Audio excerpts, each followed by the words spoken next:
और जब 4 कन्विक्शन हो गए, श्री करणपुर पुलिस स्टेशन में इसके खिलाफ एक हिस्ट्री शीट खोल दी गई। ये पहला शंकरिया का चोरी के बाद का क्राइम था। अभी तक तो वो चोर था, लेकिन ये पहला ऐसा क्राइम था जिसमें उसने अटेम्प्ट टू मर्डर किया था।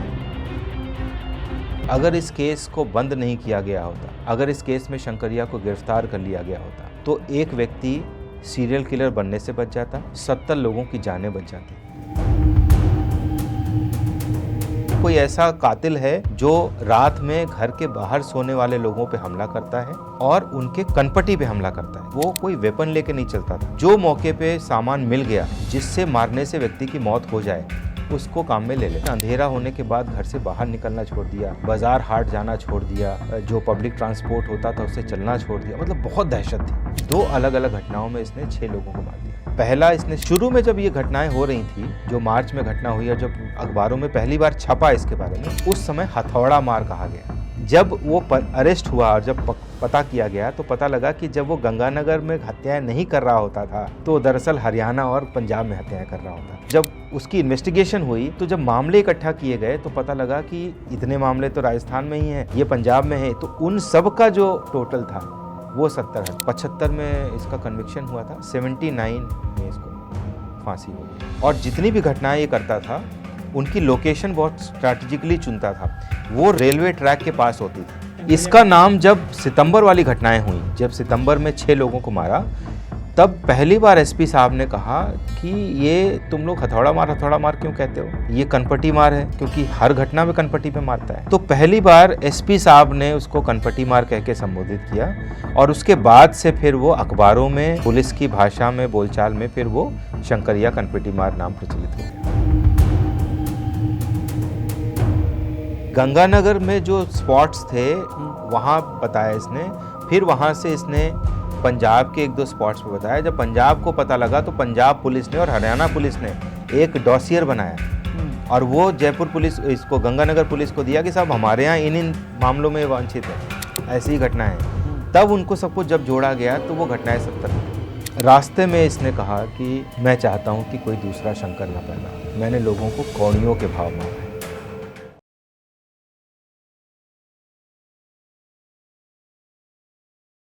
नमस्कार, आज हम बात करेंगे सीरियल किलर की, एक ऐसे सीरियल किलर के बारे में जिसने 1970 के दशक में एक ऐसा खौफ मचा रखा था कि लोग शाम के वक्त अपने घरों से बाहर नहीं निकलते थे। लोग अनजाना साया देख के भी डर जाते थे और अपने घरों में दबक जाते थे। आज हम बात करने वाले हैं एक ऐसे सीरियल किलर की जिसने 25 साल की उम्र में महज 1.5 साल के अंदर 70 लोगों को मौत के घाट उतार दिया। 1-2 नहीं बल्कि 3 राज्यों में उसने 70 लोगों को मार दिया और मारने का तरीका एक जैसा, सर पर किसी भारी चीज़ से मारता था वो, कनपटी पर, इसीलिए उसका नाम कनपटी मार पड़ा। आज हम बात करेंगे शंकरिया कनपटी मार की, जिसने 1.5 साल में 70 लोगों को मौत के घाट उतार दिया। इस पर बात करने के लिए मेरे साथ मौजूद हैं वरिष्ठ पत्रकार और लेखक राकेश गोस्वामी, जिनसे हम ये जानेंगे कि आखिर कौन था ये शंकरिया और कैसे बना वो शंकरिया कनपटी मार। Rakesh ji, thank you so much, आपने अपना वक्त दिया और इतनी बेहतरीन किताब लिखी जिसको पढ़ना मैंने। और सर, सबसे पहला सवाल यही है कि सर ये जो लड़का है जिसके बारे में आपने लिखा है, शंकरिया कनपटी मार, तो सर ये लड़का आया कैसे, क्या हुआ, कैसे इसके इतना बड़ा सीरियल किलर बना कि 1978 में जब इतनी वो चीज़ें नहीं थी 70 लोगों को मार दिया इसने? क्या हुआ था सर, इसको शुरुआत से आप उसकी कहानी बताएं सर। जी, तो प्रफुल्ल जी, सबसे पहले बहुत बहुत धन्यवाद आपको, आपने जो किताब के बारे में इतना सुंदर परिचय दिया और मुझे इस पॉडकास्ट पे बुलाया। शंकर कनपटी मार दरअसल राजस्थान के नॉर्थ में स्थित ज़िला है श्री गंगानगर। श्री गंगानगर के एक कस्बे श्री करणपुर में एक मोहल्ले में रहता था। वहाँ इसका जन्म हुआ। इसके पिता और इसके दादाजी दोनों एग्रीकल्चर लेबरर्स थे। बहुत गरीब परिवार था, किसान मजदूर थे। इसकी माँ अंधी थी और ये अपने भाई बहनों में सबसे बड़ा था। रजीराम कुम्हार और कस्तूरी इसकी माँ का नाम, इनकी 8 संतानें थीं। 8 संतानों में सबसे बड़ा शंकर था। नाम इसका शंकर था, लेकिन आप जैसे जानते हैं कि हमारे गांव में होता है, शंकर का शंकरिया हो जाता है, राकेश का राकेशिया हो जाता है, तो नाम प्यार में जो पुकारने में, तो ऐसे शंकर से वो शंकरिया बन गया। इसकी इसका बचपन जो था वो बहुत अकेला था, क्योंकि माँ अंधी थी, पिता और दादाजी चले जाते थे खेतों पे काम करने दूसरों के। तो उस अकेलेपन में, और इतना गरीब परिवार था कि स्कूल भेजने का तो कोई सवाल ही नहीं था। तो इसने क्या किया कि इसको पता नहीं कैसे घर में चोरी करने की लत लग गई। अपने घर से अनाज चुरा के पोटली में चुरा के ले जाना, और गांव में जो किराने की दुकान थी वहां जाकर, आप जानते हैं कि ये मैं बात कर रहा हूँ 1960 के दशक की, तो उस वक्त बार्टर सिस्टम चलता था, जब आप अनाज दे के सामान खरीद सकते थे। तो गांव में के दुकान में जाता था, एक पोटली गेहूं दिया, कुछ टॉफ़ी ले ली, मिठाई ले ली। फिर गांव में जो आइसक्रीम बेचने वाले आते हैं, गांव में उसको बर्फ़ बेचने वाले कहते हैं, भोपू बजा के वो घूमते हैं, साइकिल पे चलते हैं, तो उनसे कोई कपड़ा उठा के दे दिया, बर्फ़ ले ली। तो ऐसे उसको चोरी की आदत पड़ी, उसने घर से सामान चुराना शुरू किया। उसके बाद जब उसका हौसला बढ़ा, क्योंकि कोई देख ही नहीं रहा था, कोई रोकने वाला नहीं था, माँ को पता नहीं लगता था। पिताजी जब शाम को आते थे तो खेत में काम करने वाले व्यक्ति के पास, आप जानते हैं, इतनी फुर्सत नहीं होती, इतना थका होता है, रोटी खाई सो गया। तो इसका हौसला बढ़ता गया। फिर इसने अपने घर के सामने एक बाबा रामदेव का मंदिर है। बाबा रामदेव जो राजस्थान के एक बहुत बड़े पीर हैं, और एक पूरा सेक्ट उनके नाम पे चलता है। रामदेवरा उनके नाम का स्थान है जैसलमेर डिस्ट्रिक्ट में। तो वहाँ पर वो बाबा रामदेव का मंदिर था, घर के अक्रॉस द रोड।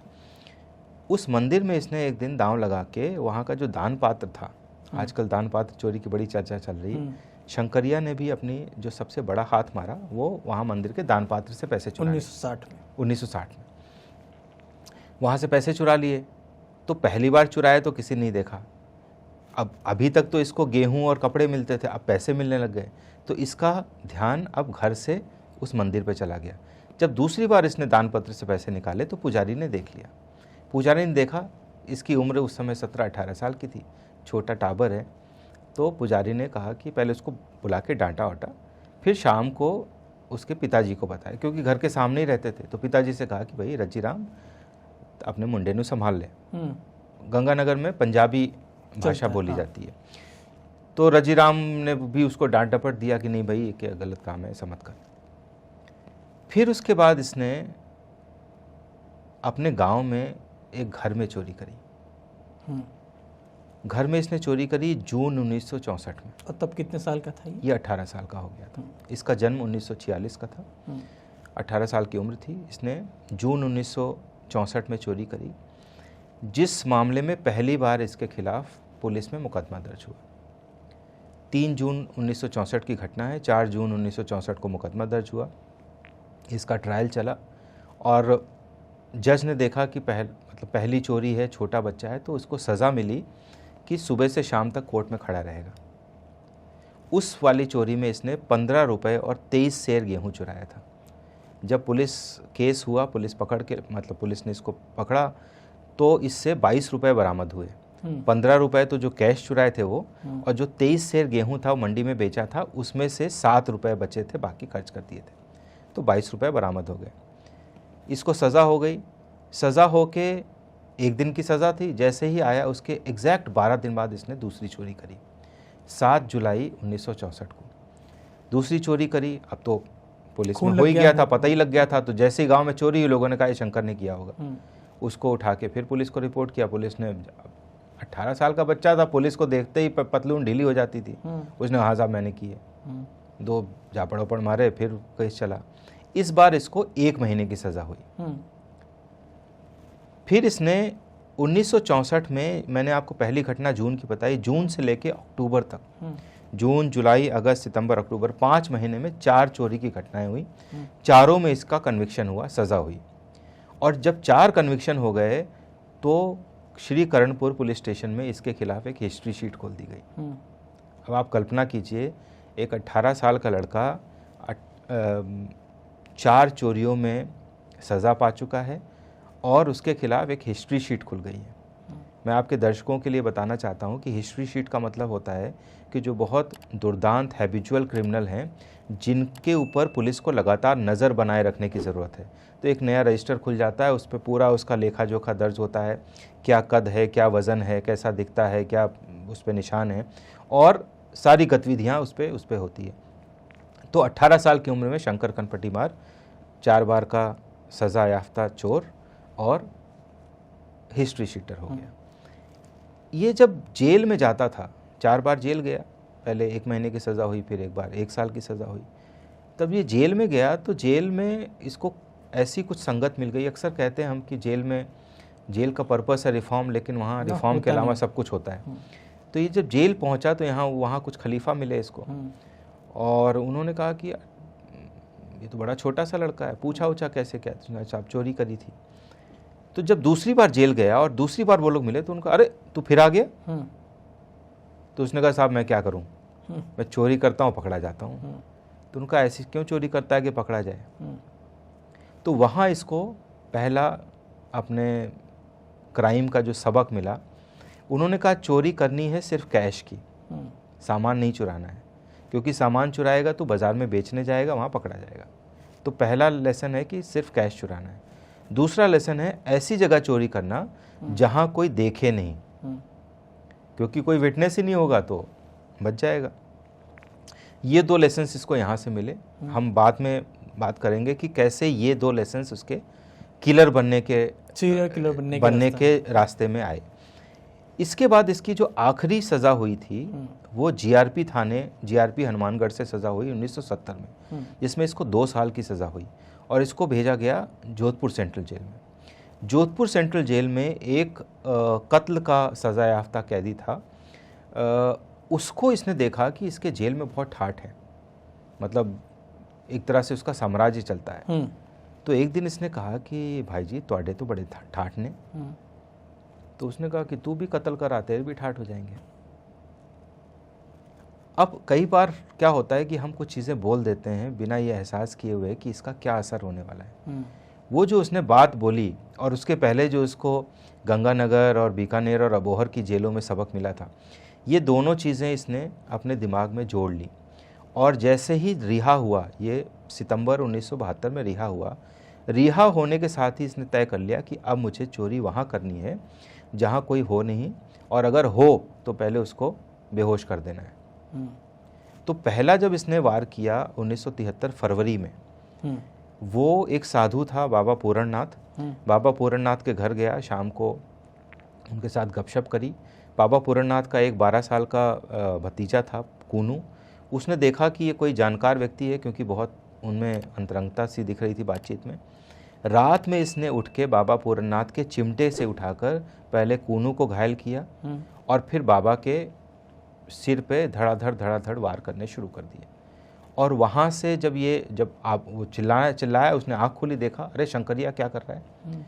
और उसने कूनू को कहा कि तू आवाज़ लगा, रौला मचा। तो जब इसने देखा मैं पकड़ा जाऊँगा तो भाग गया वहाँ से। तो बाबा जी उठे, उनको शक था क्योंकि बाबा जी उसको जानते थे। बाबा जी दरअसल खुद चोर थे, वो जेल में चोर रह चुके थे। जब सज़ा से मुक्त होके आए थे तब उन्होंने कन्वर्ट होके बाबा बन गए थे।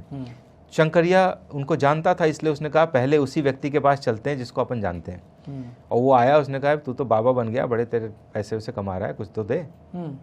तो ये सब इनकी बात हुई, सो गए। रात में उसने पीट पाट दिया और उनके जेब से 12 रुपए निकाल के चला गया।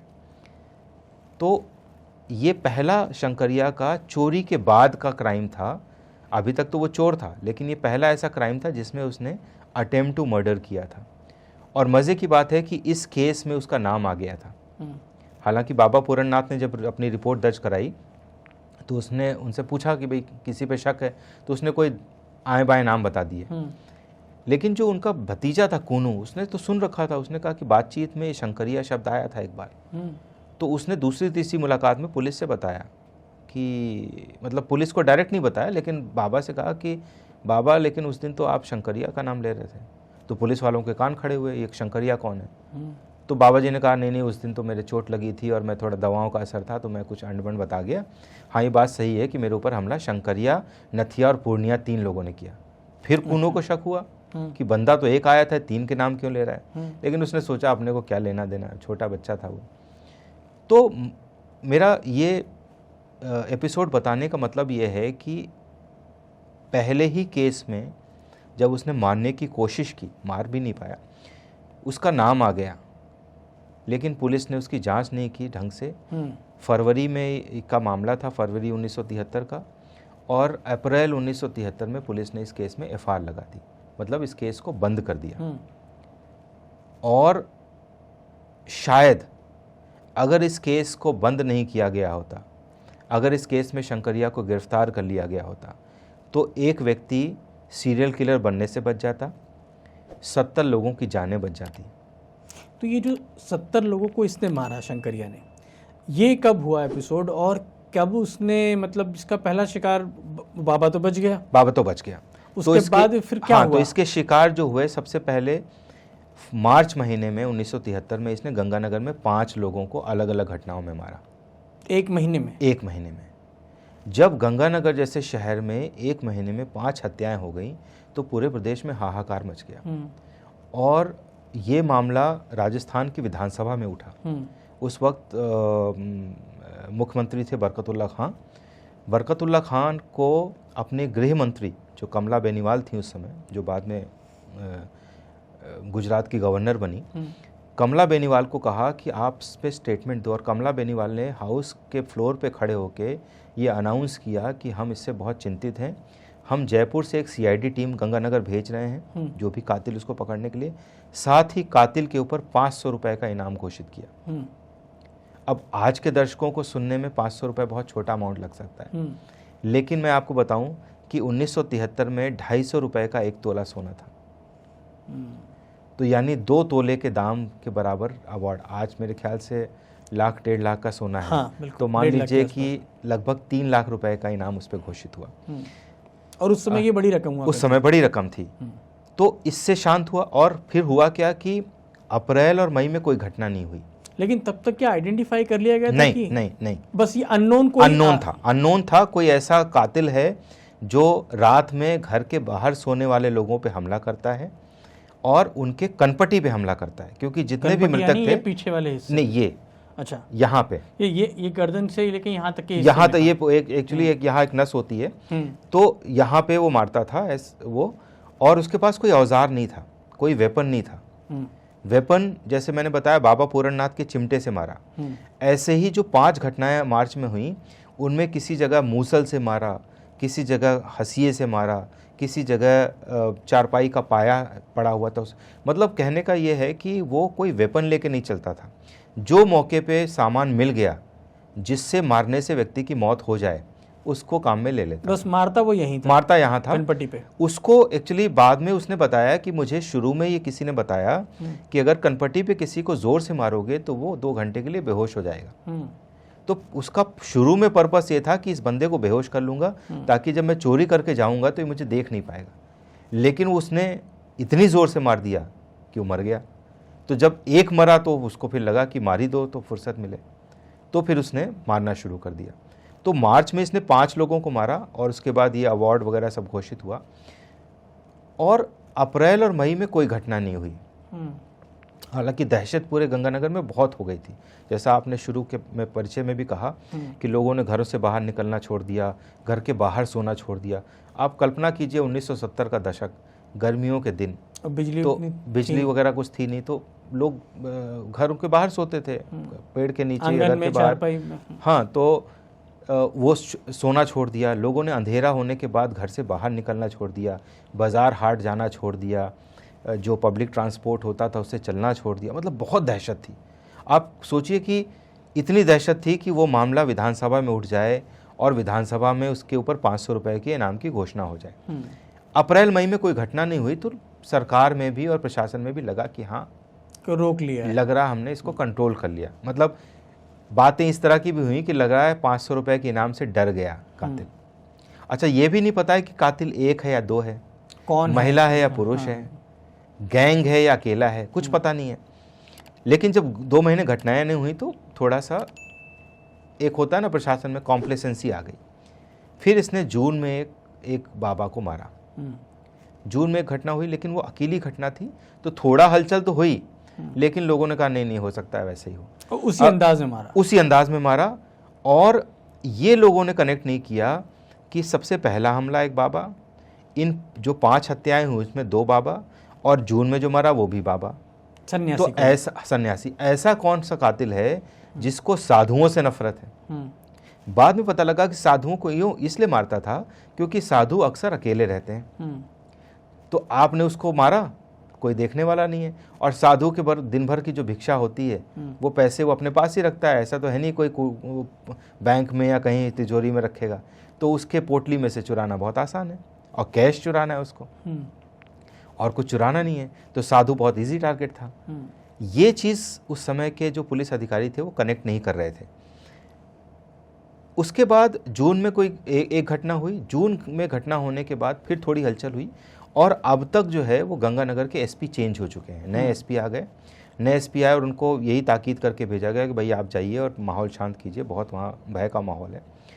तो जून के बाद फिर कोई घटना नहीं हुई, तो एसपी साहब भी खुश हो गए कि देखो मेरे आते ही सब शांत हो गया। जुलाई अगस्त फिर शांत रहा। सितंबर में उसने बहुत वेंजियंस के साथ, मतलब बहुत बड़ी घटना करी। सितंबर में 2 घटनाओं में उसने 6 लोगों को मारा। यानी 2 बार जब वो गया था कुछ लूटपाट करने, तो उसने 6 लोगों को मार दिया। एक ही महीने में 2 अलग अलग घटनाओं में इसने 6 लोगों को मार दिया। ओह। पहला इसने शिकार किया एक तखत हजारा नाम का गांव था, वहाँ के गुरुद्वारे में। गुरुद्वारे में गया, वहाँ 3 लोग सो रहे थे चारपाई पे, उनमें से 2 अंधे थे।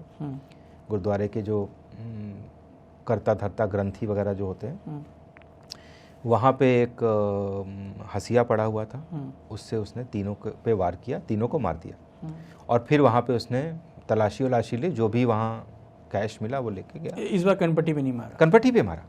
मारने का अंदाज, सारा अंदाज कनपट्टी, इसीलिए उसका नाम बाद में जाके कनपट्टी मार पड़ा। शुरू में जब ये घटनाएं हो रही थी, जो मार्च में घटना हुई और जब अखबारों में पहली बार छपा इसके बारे में, उस समय हथौड़ा मार कहा गया कि गंगानगर में हथौड़ा मार का आतंक, क्योंकि इस तरह कहानियां चली कि कोई आदमी है जो हथौड़ा लेके आता है और मार देता है। जैसे आपने भी शुरू में कहा कि कंबल ओढ़े आदमी को, तो ये सब किंवदंतियां थी। दरअसल ये कंबल ओढ़ के नहीं चलता था, ना ये हथौड़ा लेके चलता था, लेकिन जब होता है ना, जब आप आइडेंटिफाई नहीं करते हैं तो तरह तरह की कहानियां बनती हैं। एक इमेज बना लिया, एक कहानी बनी कि साहब वो कोई आदमी कंबल ओढ़ के बैठा रहता है सड़क के किनारे, और कोई गुजरता है तो उस पर कंबल फेंक के मारता है, कुछ लोगों ने कहा हथौड़े से मारता है।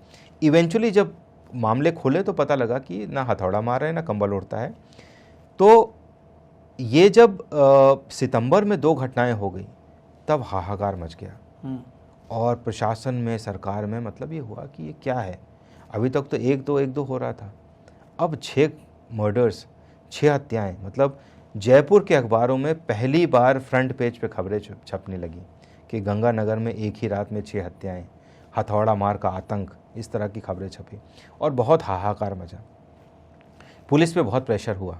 उस वक्त के जो एसपी थे श्याम प्रताप सिंह राठौड़, उनको जयपुर पुलिस मुख्यालय से या सरकार से तरह तरह के शब्दों से, आप जानते हैं कि कैसे जब प्रेशर होता है ना, क्या क्या सुनाया गया होगा। तो उन्होंने फिर एक टीम बनाई, और उस टीम में एक उनका बड़ा मुँहलगा सब इंस्पेक्टर था। उसने पता नहीं कहाँ से ढूंढ ढांड के बताया कि साहब मैंने आइडेंटिफाई कर लिया है, और ये सारी हत्याओं के पीछे एक डेरे का हाथ है, एक खानाबदोश लोग हैं। उस डेरे की मुखिया एक कुबड़ी महिला है जिसके कुबड़ निकला हुआ है, और इन्होंने जयपुर भी बता दिया कि साहब कुबड़ी डेरा इन हत्याओं के लिए जिम्मेदार है, और हम बहुत जल्दी, हमने मतलब लीड्स मिल गई हैं। और अक्टूबर में, ये मैं सितंबर की बात बता रहा हूँ, अक्टूबर में इन्होंने कुबड़ी डेरा गैंग के 8 लोगों को गिरफ्तार कर लिया, और बड़ी वाहवाह हो गई। मतलब इनफैक्ट जो उस वक्त के गृह सचिव थे वो गंगानगर गए, उन्होंने प्रेस कॉन्फ्रेंस करी कि हमने जो है, हमारे एसपी साहब ने, हमारी पुलिस ने पूरा मामले को सॉल्व कर लिया है। ये एक डेरा था, खानाबदोश लोग थे, अलग अलग जहाँ भी डेरा डालते थे वहीं हत्याएं होती थी, और डेरा इनका अक्सर रेलवे लाइन के पास होता था। मतलब रेलवे लाइन से कोई 100 मीटर, 200 मीटर, 300 मीटर की दूरी पे होता था। तो जहाँ हत्याएं हुई वहीं इनका डेरा था, इस लिहाजा हमने किया, और ये 8 लोग गिरफ्तार कर लिए। जल्दी ही हम इनकी जो सरगना है कुबड़ी महिला, उसको भी गिरफ्तार कर लेंगे। और चारों तरफ वाहवाही हो गई, लोगों ने कहा हो गया ख़त्म। ये अक्टूबर की बात है। घटना हुई सितंबर में, कुबड़ी डेरा पकड़ा गया अक्टूबर में। नवंबर, दिसंबर, जनवरी, फरवरी, मार्च, अप्रैल, मई, अप्रैल, 6 महीने तक शांति। कोई वारदात नहीं, कोई वारदात नहीं है, तो हो गया ख़त्म कि भाई जब हमने वारदात वाले को पकड़ लिया, वारदात कहाँ से पुलिस ने मान लिया कि अब तो पकड़े गए, अब तो पकड़ा गया। फिर मई 1974 में वारदात होती है। 3 घटनाओं में 8 लोग मारे गए। और अब पुलिस को समझ में नहीं आया कि कैसे मुंह दिखाएं, कहाँ मुंह दिखाएं। फिर जो छीछा लेदर हुई और फिर ये समझ में आ गया कि ये श्याम प्रताप सिंह राठौर और गंगानगर पुलिस मूर्ख बना रहे हैं, इनके पास कोई लीड नहीं है। और जो हमने शुरू में कहा था मार्च की घटनाओं के बाद कि हमें यहाँ से जयपुर से कोई सीआईडी टीम भेजनी चाहिए, अब उसका वक्त आ गया है। लिहाजा जयपुर से एक सीआईडी इंस्पेक्टर ओपी पुरी को रवाना किया गया कि आप जाइए, प्रॉपर इन्वेस्टिगेशन कीजिए और पता लगाइए कि इन सारी हत्याओं के पीछे कौन है। और जब ओपी पुरी गंगानगर पहुंचते हैं और सारी एफआईआर्स के को इकट्ठा करते हैं, सारे कागज़ को रखते हैं, एक उन्होंने चार्ट बनाया, चार्ट पे सारी घटनाओं का जिक्र, किस वक्त हुई, किस दिन हुई, किस दिशा में हुई, क्या मोटिव था, कैसे लोग मारे गए, महिलाएं कितनी थी, बच्चे कितने थे। बेसिकली उनका पर्पस था कि सारे केसेस को एनालाइज करके हम ये देखें कि क्या किसी पर्टिकुलर दिन मारता है, क्या किसी पर्टिकुलर दिशा में मारता है, क्या किसी पर्टिकुलर टाइप के लोगों को मारता है, और वहाँ से क्या क्या चीज़ें गायब हुई, उससे मोटिव पता लगे कि भाई मर्डर फॉर सेक्स है, मर्डर फॉर लूट है, मर्डर फॉर थ्रिल है, मर्डर फॉर गेन है, क्या है। तो जब उन्होंने पूरा वो चार्ट किया, और मेरे पास जब मैं इस किताब की रिसर्च कर रहा था तो ओपी पुरी साहब का वो हैंड रिटन चार्ट है जिसको मैंने देखा और उसका मैंने जिक्र किया अपनी पुस्तक में। तो उससे उन्होंने पहली बार आइडेंटिफाई किया कि इन सारी हत्याओं के पीछे एक शंकर नाम का व्यक्ति है जो कि श्री करणपुर के थाने में हिस्ट्री शीटर है। और जब ये बात पता लग गई तो करणपुर से उसकी हिस्ट्री शीट मंगाई गई। हिस्ट्री शीट मंगाई गई तो उसका पूरा हुलिया, उसका कद 5 फुट 3.5 इंच का हाइट का आदमी, उसके हाथ पे एक तरफ ओम का निशान, एक तरफ मोर का निशान, गुदा हुआ था, गुदवाया हुआ था, टैटू बना हुआ था। इस तरह की सारी चीज़ें इकट्ठा हुई और तब उन्होंने एसपी साहब को बताया। तो एसपी साहब, हालांकि उनको अच्छा तो नहीं लगा क्योंकि उनकी सारी थ्योरी गलत हो गई थी, लेकिन उनके पास कोई ऑप्शन भी नहीं था। तो उनका हाँ ठीक है और डेवलप करो और डेवलप करो। और इस बीच जो उनका मुलगा सब इंस्पेक्टर था जिसने पहले कुबड़ी वाला कहा था, उसको कहा कि अपने को इसको अरेस्ट करने चलना है। तब तक अब तक कितने कत्ल कर चुका था? तब तक ये 70 निपटा चुका था, 70 मार चुका था। जी, इसकी आखिरी घटना मई 1974 में हुई थी। अब मज़े की बात यह है कि जब मैं आपको बातों में बीच बीच में बता रहा हूँ कि इन 2 महीने कोई घटना नहीं हुई, इन 6 महीने कोई घटना नहीं, तब क्या कर रहा था ये? हाँ, मैं यही पूछना चाह रहा था क्योंकि आपने अब तक जो हत्याओं का जिक्र किया, हाँ, अगर मैं उसको कैलकुलेट 15-20 तो 15 बन रही है। जी, तो ये हाँ, तो मैं खुद ही बता रहा हूँ आपको कि जब वो अरेस्ट हुआ और जब पता किया गया तो पता लगा कि जब वो गंगानगर में हत्याएं नहीं कर रहा होता था तो दरअसल हरियाणा और पंजाब में हत्याएं कर रहा होता था। ओ, यानी वो राजस्थान की सीमा में पार करके दूसरे तो वो क्या था, एक ट्राइंगल था, गंगानगर, भटिंडा, अबोहर, फजिल्का, फरीदकोट, इधर हरियाणा का मंडी, डबवाली, सिरसा, इस पूरे ट्राइंगल में उसका एरिया ऑफ ऑपरेशन था। तो एक स्टेट में घटना करके वो गायब हो जाता था 2 महीने के लिए, 3 महीने के लिए, और वो वहाँ घटनाएं करता था। तो जब इन्वेस्टिगेशन हुई, जब अरेस्ट हुआ, जून 1975 में अरेस्ट हुआ, 1974 में अरेस्ट हुआ, और जब उसकी इन्वेस्टिगेशन हुई तो जब मामले इकट्ठा किए गए तो पता लगा कि इतने मामले तो राजस्थान में ही हैं, ये पंजाब में है, तो उन सब का जो टोटल था वो 70 हत्याएं। लेकिन मेरा एक सवाल ये है कि सर, अब जैसे आपने कहा कि राजस्थान में उसने इतनी घटनाएं की, गैप देता था, तो जब ऐसी ही घटना है वहाँ होने लगी तो क्या पुलिस को शक नहीं हुआ या आपस में कोई कोऑर्डिनेशन नहीं हो रहा था? देखिए, पुलिस को अगर शक होता तो राजस्थान में भी घटनाएं नहीं होती। पुलिस तो कभी कुबड़ी डेरा को पकड़ने चल रही है, कभी कुछ कर रही है, और मैंने आपको बताया कि पहली ही घटना में शंकरिया पकड़ा जा सकता था। तो पुलिस की तो घोर लापरवाही थी, कोऑर्डिनेशन कोई नहीं था। और इनफैक्ट जब इसको पकड़ा गया और इससे पूछा तूने कहाँ घटनाएं की, कितनी घटनाएं की है, तो इसने कहा मुझे ऐसे याद नहीं है, मुझे आप मौके पे ले चलोगे तो मैं बता दूंगा मैंने यहाँ मारा है कि नहीं मारा है। तो एक बड़ी मज़ेदार बात हुई, इसको पंजाब के एक सीन ऑफ क्राइम पे लेके गए, तो जब इसने कहा हाँ मैंने यहाँ पे 3 लोगों को मारा था, तो वहाँ पे उस गाँव के कुछ लोग आए और शंकरिया के पैर पकड़ के रोने लग गए। तो पुलिस को समझ नहीं आया क्या हो रहा है। दरअसल उन घरों के लोग उन मर्डर्स में कन्विक्ट होकर जेल में थे जो शंकरिया ने किया था। मतलब पुलिस अच्छा। कैसे मामला खोलती है, प्रेशर पड़ा किसी को निपटा दो। तो जब शंकरिया ने कहा ये तो मैंने मारा था, तो उनको लगा ये तो भगवान आ गया, क्योंकि जब ये कहेगा मैंने मारा है और वो चेन ऑफ इवेंट्स प्रूव होंगी तो हमारे घर के लोग जो उसमें सजा जो में हो, निर्दोष थे, इनको वो बरी हो फंसाया जाएंगे, गया, वो हाँ। बरी हो जाएंगे।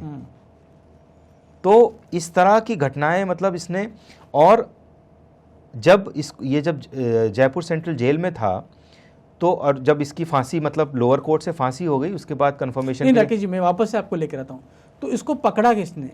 वो इंस्पेक्टर पुरी जो CID वाले थे, उन्होंने उनको पकड़ा? इंस्पेक्टर पुरी को बहुत चालाकी से अरेस्ट वाली टीम से बाहर कर दिया गया। इसकी बहुत मजेदार कहानी है। जब ये आइडेंटिफाई हो गया कि शंकरिया कनपटी मार नाम का व्यक्ति है जो इन घटनाओं में इन्वॉल्व है, तो अब उसको ढूंढा कहाँ से जाए।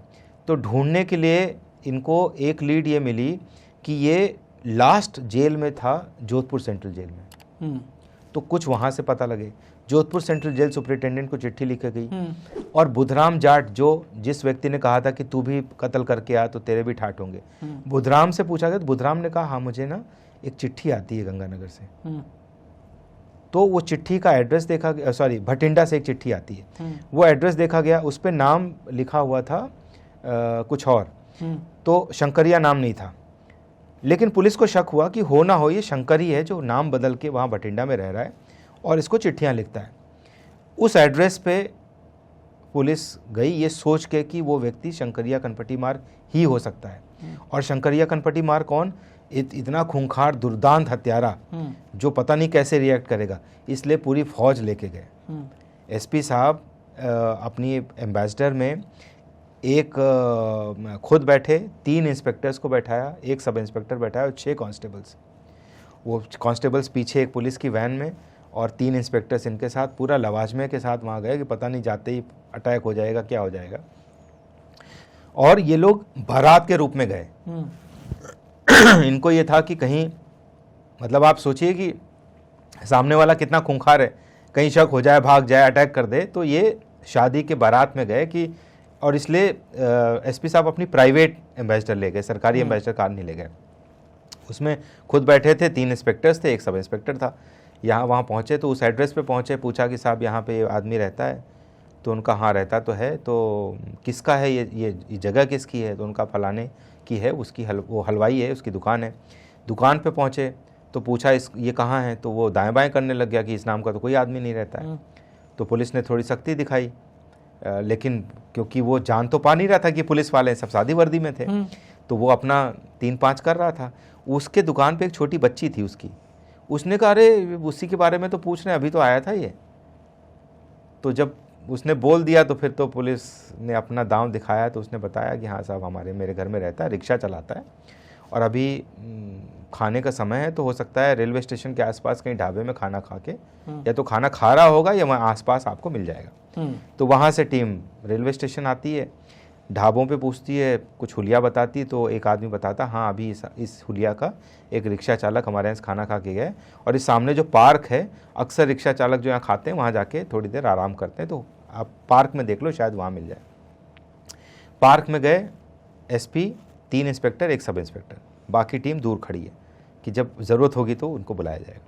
वहाँ गए तो उन्होंने देखा कि तमाम लोग पार्क में लेटे हुए हैं, पेड़ के छाँव में बैठे हैं, कोई बेंच पे लेटा हुआ है। एक व्यक्ति दिखा उन्होंने, कंबल ओढ़ के लेटा हुआ है। तो यार इतनी गर्मी में कंबल ओढ़ के लेटा हुआ है, जून का महीना है ये। शक हुआ, जाके SP साहब ने से पैर से मारा, कौन है, क्या नाम है? तो उसने वही नाम बोला जिस नाम से चिट्ठियाँ जाती थी। हम लोग दबोच लिया उसको, तो उसको उठाया, उसने अपना नाम बताया, उसको देखा, मिर्गिल्ला सा आदमी, 35 किलो वज़न, 5 फीट 3.5 इंच की हाइट, कोई रेजिस्टेंस नहीं। लगा यार हमें फालतू में इतनी नाहक ही इतनी फौज लेके आए थे। उसको कॉलर से पकड़ा, ले जाके गाड़ी में बैठाया, तुरंत रवाना हो गया, क्योंकि ये पंजाब की बात है। हाँ, ये बठिंडा में अरेस्ट किया। तो इनको ये था कि जल्दी से अपनी सीमा में पहुंच जाएं, ये तो पंजाब पुलिस इन्वॉल्व हो गई तो क्रेडिट सारा उनको मिल जाएगा। इनको पता नहीं कि इसने पंजाब में भी घटनाएं की है, लेकिन राजस्थान का हत्यारा पंजाब में पकड़ा गया तो पंजाब पुलिस लेगी ना क्रेडिट। ये तो बाद में पता लगा, जब जो अरेस्ट हुआ, जब जांच हुई तो पता लगा कि पंजाब में भी किया है, हरियाणा में भी किया है। तो इसको तुरंत लेके आ गए। जब लाके इसको पुलिस लॉकअप में रखा गया, तो जैसे ही पूरे शहर में आग की तरह खबर फैल गई कि जो गंगानगर का हत्यारा था, सीरियल किलर, वो पकड़ा गया। तो प्रफुल्ल जी, आप कल्पना कीजिए कि लगभग पूरा शहर टूट पड़ा देखने के लिए कि वो हत्यारा दिखता कैसा है, जिसने इतने लोगों को मार दिया, जिसने इतने लोगों को मारा। और मेरे पास वो तस्वीर है कि वो लॉकअप में खड़ा हुआ है, शर्ट और पैजामा पहना हुआ है, और हाथ में उसके हथकड़ी, एक लंबी सी रस्सी है और दाढ़ी है, वो खड़ा हुआ है, उसको लोग देख रहे हैं। उस वक्त के अखबारों में वो तस्वीर छपी। फिर उसके बाद उसका ट्रायल शुरू हुआ। जनवरी 1975 से ट्रायल शुरू हुआ, 4-5 महीने में ट्रायल ख़त्म हो गया। जून 75 में इसको कन्विक्ट कर दिया गया 2 घटनाओं में। इसका मुकदमा जो था वो 1 मई की घटना जो थी उसमें, और एक जो इसने सितंबर में गुरुद्वारे में 2 लोगों को मारा था उसमें। गुरुद्वारे में 3 को मारा था, और यहाँ पे उसने, मैंने बताया आपको कि मई में 3 अलग अलग घटनाओं में 8 लोगों को मारा था। तो उन 3 घटनाओं में से 1 घटना में इसका कन्विक्शन हुआ, 2 घटनाओं में कन्विक्शन हुआ। एक ही दिन प्रोनाउंस हुआ जजमेंट, और फिर उसको जैसे ही फांसी की सज़ा हुई, उस वक्त फांसी देने की सुविधा पूरे राजस्थान में सिर्फ जयपुर सेंट्रल जेल में थी। तो जिसको भी फांसी की सज़ा कहीं भी पूरे प्रदेश में होती थी, उसको तुरंत जयपुर सेंट्रल जेल शिफ्ट कर दिया जाता था।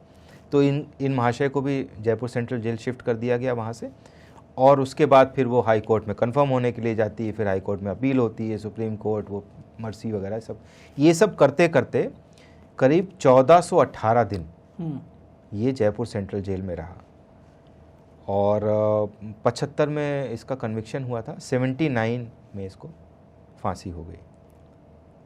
तो ये इसका जो मतलब जो आपने पूछा पकड़े जाने का, तो सर लेकिन ये जब पकड़ा गया तो जैसे सीआईडी ने बताया, इसका होलिया मैच कराया, तो ये घटनाएं इसने राजस्थान में की। फिर ये जो अपने शिकार चुनता था, जिसको भी मारता था, जिसको भी सोचता था कि इसको लूटना है, तो क्या सिर्फ लूटने के लिए ही मारता था, या उसको अब एक मज़ा या थ्रिल आने लगा था कि लोगों को मार देना है? देखिए, अगर सीरियल किलर्स की साइकोलॉजी या क्रिमिनल साइकोलॉजी आप पढ़ेंगे या उस पर देखेंगे, तो ये जाहिर सी बात है, जितने भी सीरियल किलर्स हुए हैं, एफबीआई ने पहली बार सीरियल किलर की परिभाषा दी थी। उन्होंने कहा कि एक ऐसा व्यक्ति जो अलग अलग घटनाओं में 2 या 2 से अधिक लोगों को मारता हो, और 2 घटनाओं के बीच में कुछ कूलिंग पीरियड होता हो, वही सीरियल किलर है। मतलब एक ही दिन आके किसी ने 70 लोगों को मार दिया तो सीरियल किलर नहीं कहा जाएगा। तो उन लोगों ने तमाम इस पे अध्ययन किए, और ये पाया कि जो भी सीरियल किलर होता है उसको कहीं ना कहीं किसी लेवल पे, एग्जैक्टली किस लेवल पे होता है, वो थ्रिल आना शुरू होता है। जब उसको खून देख के या तड़पता देख के लोगों को मज़ा आता है। और अलग अलग सीरियल किलर्स का अलग अलग तरीका होता है। कुछ ऐसे होते हैं जो वो उनको पसंद होता है कि जब वो अपना शिकार कर रहे हों तो वो ना तो तड़पे ना खून निकले, स्ट्रैंगल करके मार देते हैं। बहुत से ऐसे सीरियल किलर्स हुए, खास करके ऐसे किलर्स जो महिलाओं को या बच्चों को मारते थे, वो पहले स्ट्रैंगल कर देते हैं। कुछ ऐसे सीरियल किलर्स भी हैं जो स्ट्रैंगल करने के बाद सेक्सुअल असॉल्ट करते हैं। कुछ ऐसे सीरियल किलर्स भी हुए जो कैनिबल्स थे, जिन्होंने खा भी लिया मार के। तो अलग अलग तरह का लोगों को थ्रिल होता है। और ये साइकोलॉजी, चूंकि ये गंगानगर में था और उस समय बहुत तेज़ी से इसका कन्विक्शन हुआ, तो उतने अच्छे से इसकी मेंटल स्टेट का अध्ययन नहीं हुआ, कोई इस तरह का डॉक्यूमेंट नहीं मिला। लेकिन इस बात को मानने में कोई गुरेज नहीं है कि उसको किसी न किसी स्टेज पे मारने में आनंद आने लगा होगा। क्योंकि अच्छा, दूसरा एक बात ये भी है कि उसके मारने के 2 मोटिव थे। ज़्यादातर केसेस में मोटिव चोरी था, थेफ्ट। लेकिन 2 घटनाएं ऐसी जहां पर उसने 1 से अधिक लोगों को एक साथ मारा। एक अपने मोहल्ले में श्रीकरणपुर में मनीराम मेघवाल का परिवार, जब मैंने बताया ना आपको सितंबर में 6 लोगों को एक साथ मारा, तो वहाँ पे एक घर में हस्बैंड वाइफ थे, उनको मारा। पड़ोस के घर में मनीराम मेघवाल का घर था, वहाँ 4 लोगों को मारा, हस्बैंड, वाइफ, एक बच्चा और नौकर। तो ये जो 4 लोगों को एक साथ एक घर में मारा। और इसी तरह मई में एक हरनेक सिंह का परिवार था, जिसकी वाइफ, 2 बेटियां और एक बेटे, इनको एक साथ मारा। तो ये जो 2 घटनाएं हैं जहां पर एक ही घर में 1 से अधिक लोगों को मारा, इन दोनों केसेस में उसका मोटिव रिवेंज था। किस बात का रिवेंज? रिवेंज ये था कि जो उसको 4 चोरियों में कन्विक्शन हुआ था, उनमें से 2 केसेस में इन दोनों परिवारों ने अलग अलग केसेस में गवाही दी थी, और इसको लगता था कि इनकी गवाही से मुझे सजा हो। यहाँ से चोरी नहीं की इन घरों से, चोरी तो करनी ही थी, लेकिन जिस भी घर बदला में भी जाएगा, लेना था। हाँ, मारने के बाद घर तो तलाशा। और मजे की बात है, हरनेक सिंह के परिवार में जब मारा इसने तो वहाँ इसको सिर्फ 2 रुपए मिले, वहाँ कैश 2 ही रुपए पड़ा था। तो लेकिन सिर्फ चोरी करने के पर्पज से नहीं गया था। जहाँ सिर्फ चोरी करने के पर्पज से गया वहाँ इसने कभी भी एक से अधिक हत्या नहीं की, एक जने को मारा। लेकिन यहाँ पर इन 2 घटनाओं में इसने एक ही परिवार से 3-3, 4-4 लोगों को मारा। इन दोनों में रिवेंज था मामला। तो यानी उसको कहीं ना कहीं ये तो पता चल गया था कि पहले आपने कहा ना कि उसको किसने कहा था कि मारने पर यहाँ पर बेहोश हो जाएगा, लेकिन उसको ये पता चल गया था कि यहाँ मारने से अब मर रहे हैं लोग। हाँ। तो वो मारना बिल्कुल बिल्कुल बिल्कुल ऐसा नहीं है कि वो, देखिए, शुरू की 1-2 घटनाओं में हो सकता है कि उसका पर्पस बेहोश करना रहा हो और मर गया हो, लेकिन उसके बाद उसको अच्छे से पता था कि मैं मार रहा हूँ लोगों को, मर रहे हैं लोग। क्योंकि बहुत से लोग भाई कनपट्टी में मारते थे, ब्लड निकलता था, जो वेपन होता था उस पर ब्लड दिखता था, उसको पता था कि मर रहे हैं। और वो कोई तेज़ी से भागता नहीं था, कोई जल्दी में नहीं भागता था। उसका मोडस ऑपरेंडाई जानना बहुत इंटरेस्टिंग है। उसका जो वारदात करने का तरीका था, वो घर के बाहर जब पहुंचता था, जो भी उसने टारगेट किया है, वहाँ जब पहुंचता था, पहुंचने से पहले अपने सारे कपड़े उतार देता था। अच्छा। घर में वो घुसता था निर्वस्त्र, कोई वेपन नहीं उसके पास, वहाँ जो भी मिला उससे मारा। मारने के बाद वहीं बैठ के उसने बीड़ी सुलगाई। वो घरों में ज़्यादातर मिल जाती थी बीड़ियाँ, बीड़ी पिया। फिर उसके बाद घर की तलाशी ली, पैसे देखे, जो भी कैश है। एक घटना में वहाँ डबल बैरल गन पड़ी हुई थी, कुछ नहीं छुआ। एक जगह सोने के आभूषण पड़े थे, बिल्कुल नहीं छुआ उसने, क्योंकि उसका वो लेसन पक्का था कि मुझे सिर्फ कैश चुराना है। बीड़ी पिया, पैसे चुराए, पैसे चुरा के स्नान किया, नहाता था वो। अगर घर में पानी मिल गया तो वहाँ से, 1-2 घटनाओं में घर में पानी नहीं था तो मटका लेके वो गांव के तालाब में गया, वहाँ से पानी भर के नहाया और फिर वापस कपड़े पहन के। और जितनी भी घटनाएं ये करता था, उनकी लोकेशन बहुत स्ट्रैटेजिकली चुनता था। वो रेलवे ट्रैक के पास होती थी। रेलवे ट्रैक के पास होने का क्या कारण हो सकता है कि उस वक्त गंगानगर जो है वो बहुत रेतीला इलाका है, जगह जगह ड्यून्स है। तो क्या होता था कि पहले जितना भी जो बॉर्डर है राजस्थान का, जो भी सैंडी बॉर्डर है, चाहे बीकानेर हो, चाहे बाड़मेर हो, जैसलमेर, तो वहाँ पर लोगों को पहचाना जाता उनके रेत पे पड़े हुए पैर के निशान से। और इनफैक्ट कुछ ऐसे लोग हैं जिनकी एक्सपर्टीज़ ही ये है कि आपका रेत का निशान देख के बता देंगे कि ये राकेश गोस्वामी का पैर है या ये प्रफुल्ल श्रीवास्तव का पैर है। उनको खोजी कहते हैं वहाँ पे। तो इसको था कि खोजी आएंगे, पुलिस आएगी, खोजी आएंगे, फुटप्रिंट्स देखे जाएंगे। तो मेरे फुटप्रिंट रेलवे ट्रैक तक तो मिलेंगे, लेकिन रेलवे ट्रैक पे तो गिट्टियाँ होती हैं पत्थर की, वहाँ कोई मिलेगा नहीं, तो मुझे पकड़ नहीं पाएगा कोई, ट्रैक नहीं कर पाएगा। तो 100 मीटर तक तो मेरा निशान मिलेगा, उसके बाद मेरे निशान गायब हो जाएंगे। अगर मैं कोई दूसरी जगह करूँगा तो मेरे निशान कई दूर तक मिल सकते हैं और मैं हो सकता है पकड़ा जाऊँ। तो इतना दिमाग उसको था, उसने सारी घटनाएं रेलवे से ट्रैवल करता था, वो बाकायदा टिकट लेके ट्रैवल करता था। आखिरी घटना में जिसमें वो पकड़ा गया, जहाँ से लीड मिलनी शुरू हुई, एक बहुत इंपॉर्टेंट लीड ये थी कि वहाँ पे फटा हुआ भटिंडा से मतीली का टिकट मिला था रेलवे का। तो उन सब में बहुत ईमानदार था कि वो बेटिकट यात्रा नहीं करता था, टिकट लेता था, रेल से आता था, घटना करता था और फिर रेल से ही जो भी ट्रेन मिलती थी उस पर बैठ के निकल जाता था कि भाई कोई डेस्टिनेशन नहीं, बस मुझे इस राज्य की सीमा से बाहर निकल जाना है। यानी जिस राज्य में भी वो हत्या करता, उस राज्य में नहीं रुकता, फिर वो दूसरे उसमें रुकता नहीं था, बिल्कुल। इसीलिए बीच बीच में गैप्स आते थे, 2 महीने, 3 महीने, 4 महीने। जिससे राजस्थान में एक उसने मर्डर किया, फिर कुछ वक्त का गैप जो आता था मर्डर में, जिसमें लोग सोचते थे कि वो पकड़ा गया या कुछ पकड़ा गया, या तब तक वो दूसरे राज्यों में कर रहा होता था। पंजाब में किया, पंजाब से करके हरियाणा चला गया, तो पंजाब और हरियाणा करते करते 2 महीने हो गए हरियाणा, फिर 2 महीने बाद फिर गंगानगर। सर, जब पकड़ा गया तो पुलिस ने इससे जब पूछताछ की तो इसने क्या क्या बताया और कैसे बताया कि 70 कत्ल में उसको जो मारा लोगों को, तो उसने क्यों, मतलब उसने कोई और देखिए उसमें चूंकि इसकी गिरफ्तारी 2 मामलों में हुई थी, तो पुलिस की इन्वेस्टिगेशन प्राइमरली वो 2 मामले थे कि इन 2 मामलों में कैसे आया, क्यों आया।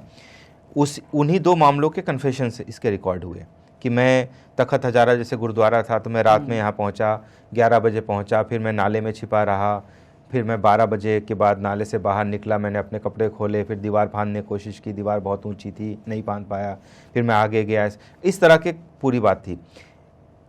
वो जब ये वही हुआ कि ये दो घटनाएं वैसी ही हैं जैसे घटनाएं पहले हुई हैं, तो कनेक्ट करना भी जरूरी है। तब इससे पूछा कि तूने वहाँ मारा था, कि साहब ऐसे तो नहीं पता मुझे, वहाँ मारा था यहाँ मारा था ऐसे नहीं पता मुझे, आप ले चलोगे तो बता दूंगा। तो इसको ले जाया गया, क्योंकि घटनाएं गंगानगर में तो जितनी थी उन स्पॉट्स पे ले जाया गया।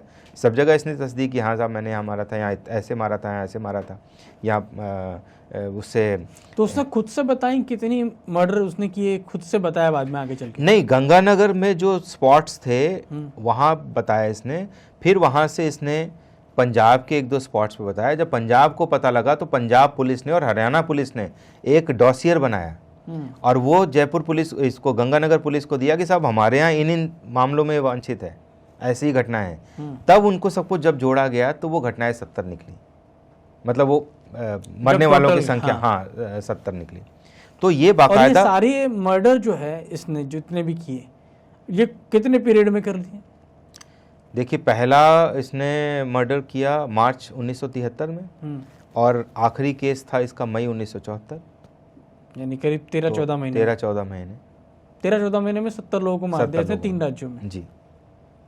और पुलिस इसको ढूंढ पाती, क्योंकि उस समय तो इतना वो पुलिस, मैं तो ये कहूँगा कि पुलिस इसको पकड़ सकती थी। मैंने बल्कि अपनी किताब में भी लिखा है कि कहाँ कहाँ चूक हुई।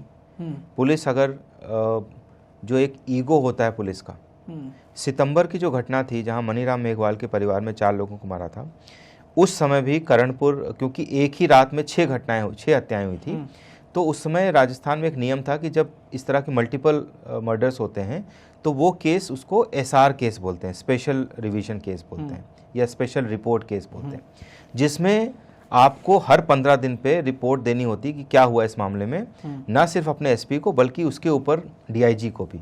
उस वक्त रेंज के मुखिया DIG होते थे, क्योंकि IG जो होता था पूरे स्टेट का हेड होता था, तो DIG को भी बीकानेर रेंज में आता था।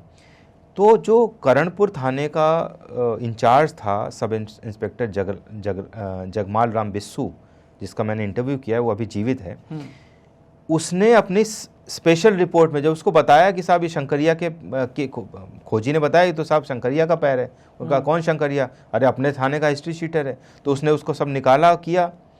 और ये बात मैं बता रहा हूँ सितंबर 1973 की, इसको जो आइडेंटिफाई किया गया अगले साल मई में किया गया, उस सितंबर में। तो इसने अपनी रिपोर्ट जो SP को भेजी और जो ऊपर DIG को भेजी, उसमें साफ लिखा कि इन घटनाओं में शंकरिया नाम के व्यक्ति का इन्वॉल्वमेंट है, जो मेरे थाने का हिस्ट्री शीटर है, इस गांव में रहता था, ये इसका हुलिया है और मुझे इसको पकड़ने की इजाज़त दी जाए। तो SP साहब ने उसको बुला के माँ बहन कर दी कि तेरा ज़्यादा दिमाग चल रहा है, तू ज़्यादा ज्ञानी हो गया है, हमने बता दिया जब कुबड़ी डेरा इसके पीछे इन्वॉल्व है, हम उसको पकड़ने जा रहे हैं, तो तू एक नई लाइन लेके आया है। तो पुलिस का ईगो, पहले लापरवाही फिर ईगो, मतलब कुल मिला के इन 13-14 महीनों में 1 से अधिक ऐसे मौके आए जब पुलिस उस तक पहुंच सकती थी, उसको पकड़ सकती थी और कुछ जानें बच सकती थी। सर, जैसा आपने उसका हुलिया डिस्क्राइब किया, 5 फुट 3 इंच उसकी शायद हाइट थी जी, दुबला पतला सा, 35 किलो 40 किलो का वजन। हाँ। इतना पतला दुबला पतला आदमी, इतनी छोटे कद का ठीक आदमी, और कोई रेजिस्टेंस नहीं था उसका कि भैया पकड़ रही है पुलिस तो मैं छुड़वाने के भागने की कोशिश। तो उसके दिमाग में चलता क्या था? पुलिस ने सोचा तो होगा ना कि क्यों मार रहा है भाई, इतना दुबला पतला आदमी लोगों को सर पे इतनी तेज मार देता है कि वो मर जाते हैं। कुछ तो इसके पीछे और मोटिव रहा होगा, या सिर्फ और सिर्फ लूटपाट और बदमाशी? नहीं, वो शुरू में तो जैसे मैंने आपको बताया ना, चार्ट बनाया, उसमें सारे मोटिव्स पे अध्ययन किया गया, लेकिन उस एनालिसिस से यही निकला कि मोटिव इसका 1-2 घटनाएं छोड़ दे जहां पे उसने रिवेंज के लिए मारा, बाकी सारी घटनाओं में, क्योंकि वहां वो मानता था उसको उसने कबूल कर लिया। हाँ, उसने माना ना कि मैं तो पैसे चुराने के लिए जाता था। तो कोई रिग्रेट हुआ बाद में, या कोई रिग्रेट नहीं था उसको, और बल्कि रिग्रेट उसका हुआ जब वो फांसी का दिन मुकर्रर हो गया, और उसके 2 या 3 दिन पहले आप देखिए कि मैंने आपको बताया 1418 दिन वो जयपुर सेंट्रल जेल में रहा। इस दरमियान लगभग 4 साल, इस दरमियान उससे कोई भी व्यक्ति मिलने नहीं आया, क्योंकि उसके परिवार ने जिस दिन उसके खिलाफ हिस्ट्री शीट खुली उस दिन उसके परिवार ने उसको डिसोन कर दिया, कहा तेरा हमसे कोई लेना देना नहीं है। और खाली डिसोन नहीं कर दिया, वो अपना तंबू डेरा समेट के उस गांव से, वहाँ से करीब 100 किलोमीटर दूर एक दूसरी जगह पे उन्होंने अपना पूरा शिफ्ट कर लिया। और उसके बाद उन्होंने कभी उससे कोई लेना, जब उसको फांसी की सज़ा हो गई और ये तय हो गया भाई, मर्सी पिटीशन और सुप्रीम कोर्ट सारी चीज़ें एग्जॉस्ट होने के बाद ये तय हो गया कि अब इसकी फांसी होनी है, तब इसको पुलिस वालों ने फिर इसके परिवार का पता किया और वहाँ गए कि भाई आप मिलना चाहते हो तो मिल लो। तो उनका कौन शंकर, हमारा तो कोई बेटा ही नहीं है शंकर नाम का। तो इस पूरे जेल के दरमियान इससे कोई मिलने नहीं आया। फांसी के 15 तारीख को इसको फांसी होनी थी, उसके 2-3 दिन पहले इसने कहा कि मैं राठौर साहब से मिलना चाहता हूँ। राठौर साहब कौन? जिन एसपी साहब ने इसको अरेस्ट किया था। उस वक्त वो इत्तेफाक से जयपुर में ही पोस्टेड थे। तो चूंकि जेल अथॉरिटीज़ ने भी देखा हमेशा अकेला रहता है, कोई आता जाता नहीं, तो ठीक है, तो राठौर साहब से कहा गया, उन्होंने कहा हाँ मैं आ जाऊँगा। वो आए तो राठौर साहब से इसने पहली बार कहा कि साहब मुझे माफ़ कर दो, मुझसे गलती हुई है। अपनी फांसी से कुछ दिन पहले, 2 दिन पहले। तो उन्होंने कहा नहीं गलती उलती तो ठीक है, अब जो किया है वो तो भुगतना ही पड़ेगा, और तू ऐसा कर कि तू ना रामायण पढ़ा कर, गीता पढ़ा कर। तो उसने कहा साहब आपको तो पता ही है मैं तो निरक्षर हूँ, मैं कहाँ पढ़ पाऊँगा। तो उनका कोई बात नहीं, मैं यहाँ पे जेल में बोल दूँगा कि कोई कैदी हो तुमको सुना देगा, क्योंकि अब 2-3 दिन बचे हैं तो थोड़ा मन को शांत करो। तो ये पहली बार इसके मुँह से, इसको आप रिग्रेट मान सकते हैं, हुआ। इसके पहले इसने कभी भी कोई इस तरह की बात नहीं कही जिससे लगा हो कि इसको कोई पछतावा है। और फिर जिस दिन फांसी हो रही थी, मेरी किताब में फांसी वाले दिन का पूरा एक अलग चैप्टर है। जिस दिन फांसी हो रही थी, सुबह इसको 3:30 बजे उठाया गया, नहलाया गया, नए कपड़े पहनाए गए, खाने के लिए दिया गया। इससे पूछा और कुछ चाहिए, इसने कहा सिगरेट पीने की इच्छा है, इसको एक सिगरेट दी गई। फिर वहाँ से जब ये 4 बजे रवाना हुआ अपने कोठरी से और फांसी घर तक, तो आसपास के लोगों को सबको राम राम, जय शंकर ये सब बोल के गया, कहना चिंता मत करना, सब अच्छा होगा।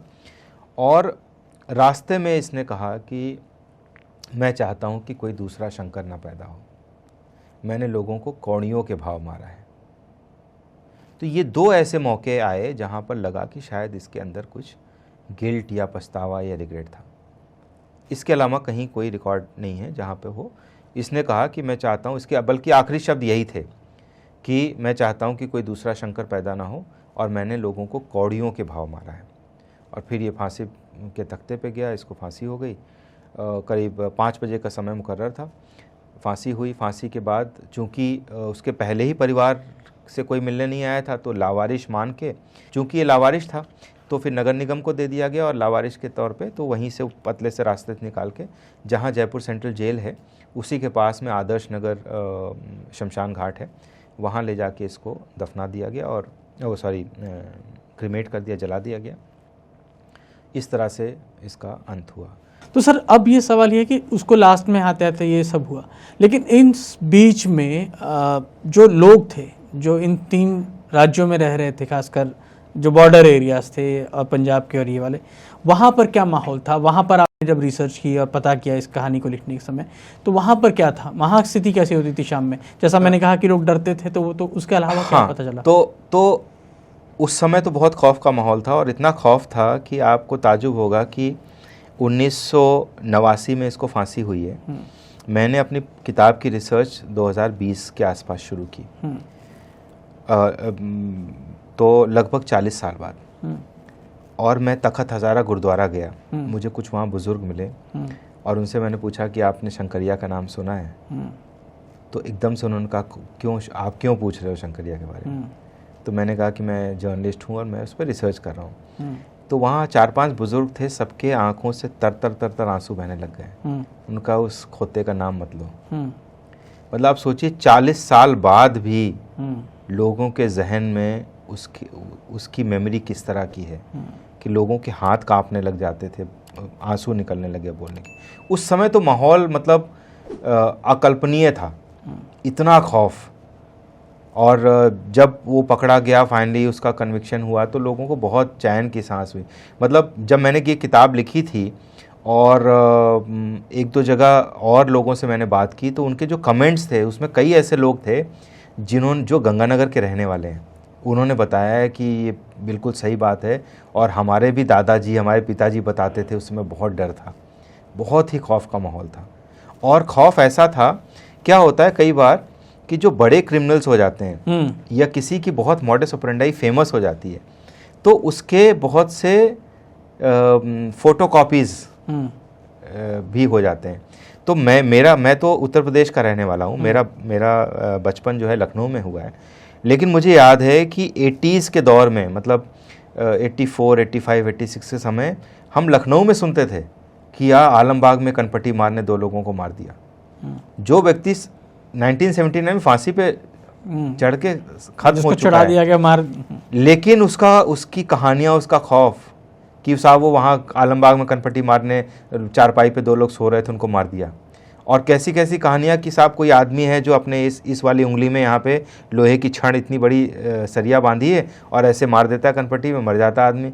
तो इस तरह की कहानियाँ, तो कहने का मतलब ये कि वो इतना ख़तरनाक था, इसीलिए मैंने अपनी किताब में उसको आज़ाद भारत का सबसे खतरनाक सीरियल किलर कहा। आपने इतनी रिसर्च की, तो इसका नाम कब पड़ा?